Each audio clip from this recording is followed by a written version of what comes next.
Quando os laços se rompem. O tema de hoje é o afastamento familiar à luz do entendimento cristão. Porque em todos os lares, vez ou outra, isso ocorre. E nós, como pessoas maduras, temos o dever de compreender, respeitar, aceitar e confiar nos desígnios divinos. Em algum momento da caminhada humana, muitos de nós enfrentamos uma dor silenciosa e difícil de explicar. O afastamento dentro da própria família.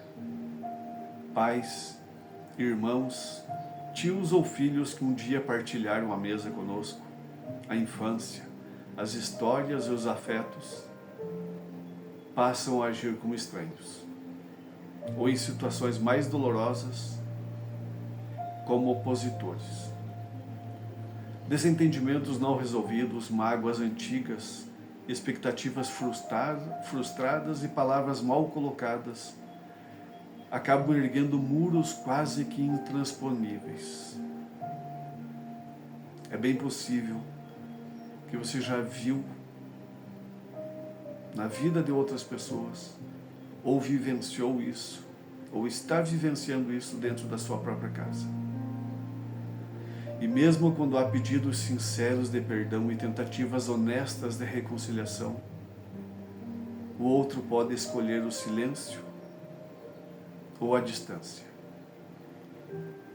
Essa realidade é mais comum do que imaginamos. E embora cause profundo sofrimento, ela não significa necessariamente um fracasso espiritual. Muitas vezes trata-se de uma prova difícil, que revela nosso grau de maturidade emocional, espiritual e da nossa capacidade de amar, mesmo sem reciprocidade.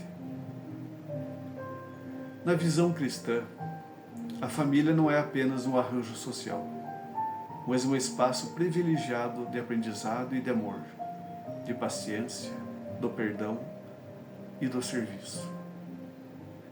É dentro dela que aprendemos a conviver com pessoas diferentes, a lidar com limites e a exercitar a misericórdia.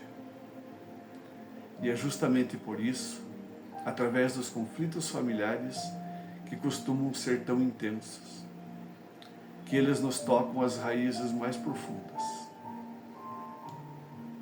No entanto, nem sempre a convivência é possível. Surge então a pergunta dolorosa: devo insistir indefinidamente ou seguir adiante com a família que construí? Meu cônjuge, meus filhos, meu lar atual?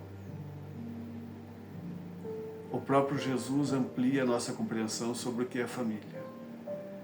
Quando lhes disseram que sua mãe e seus irmãos o procuravam, ele respondeu: quem é minha mãe? Quem são meus irmãos? Pois todo aquele que faz a vontade de meu Pai que estás nos céus, este é meu irmão, esta é minha irmã. Está lá em Mateus capítulo 12, versículos 46 a 50. Com essas palavras, Jesus não desvalorizava a família de sangue, mas revela que os laços mais profundos são aqueles construídos no amor, na fidelidade aos valores do reino e na busca sincera do bem.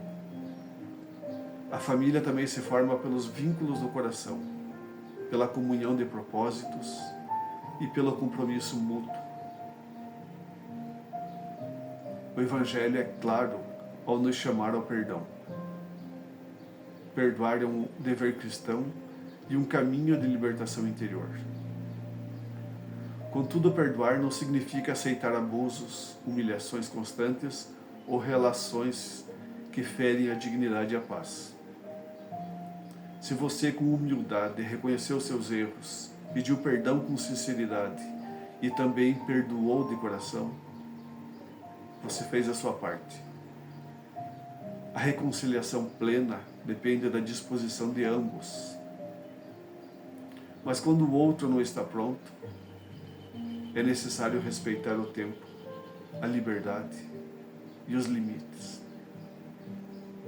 Resignação não é passividade. Amar não significa permitir que o outro nos destrua emocionalmente ou nos impeça de crescer. Em alguns casos, o afastamento temporário, ou mesmo prolongado, torna-se uma forma de preservar a saúde emocional e espiritual, sem que o amor deixe de existir. Se hoje você possui um cônjuge que o respeita, filhos que o amam e um lar onde há diálogo, cuidado e esforço sincero pela harmonia, isso é um dom precioso. A vida oferece novas oportunidades de amar, de reconstruir e fazer o bem. Dedicar-se à família que você formou não é abandono do passado, mas fidelidade à missão presente. Os verdadeiros vínculos não são definidos apenas pelo sangue, mas pelo compromisso diário, pela ternura, pela responsabilidade e pelo amor vivido na prática. Mas o que Jesus faria diante da rejeição? Jesus buscava a reconciliação. Mas quando não era acolhido, ele respeitava. Continuava amando, orando e seguindo o seu caminho, sem impor a sua presença, sem julgar, sem endurecer o seu coração. Diante de Jerusalém, que recusou a sua mensagem, ele lamentou: Jerusalém, Jerusalém, quantas vezes quis reunir teus filhos, como a galinha reúne pintinhos debaixo das suas asas, e tu não quiseste. Está lá em Mateus capítulo 23, versículos 37. Mesmo assim, Jesus não deixou de amar, de servir, de cumprir a sua missão. E esse também é o nosso chamado. A dor do afastamento familiar é uma cruz que muitos carregam em silêncio. Mas ela pode se tornar um terreno fértil para o amadurecimento espiritual. Perdoar, respeitar, colocar limites e seguir em paz é muitas vezes o caminho mais sábio.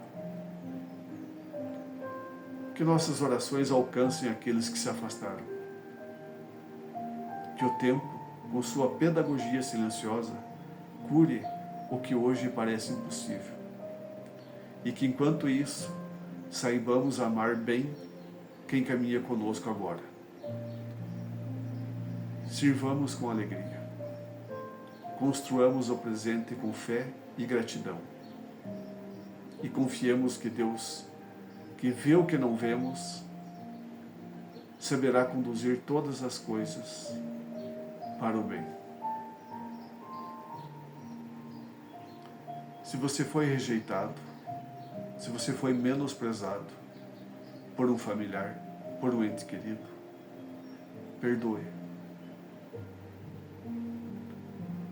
Mesmo que a outra parte não lhe compreenda, perdoe. Ame, continue amando. Esse é o grande ensinamento de Jesus Cristo para nós, para com os outros. Façamos a nossa parte, sem esperar que os outros façam a deles. Nós não somos melhores que ninguém.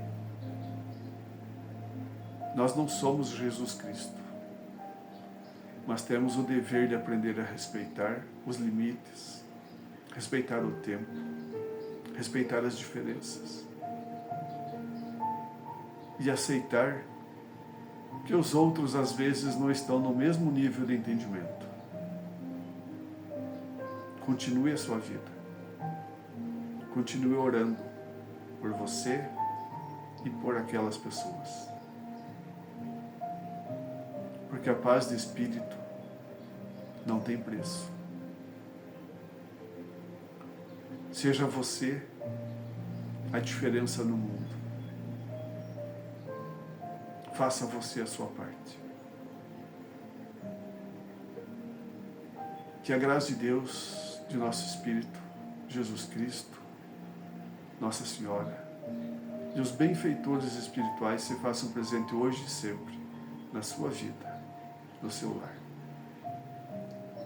e na vida daquelas pessoas que o menosprezaram no passado. Que assim seja.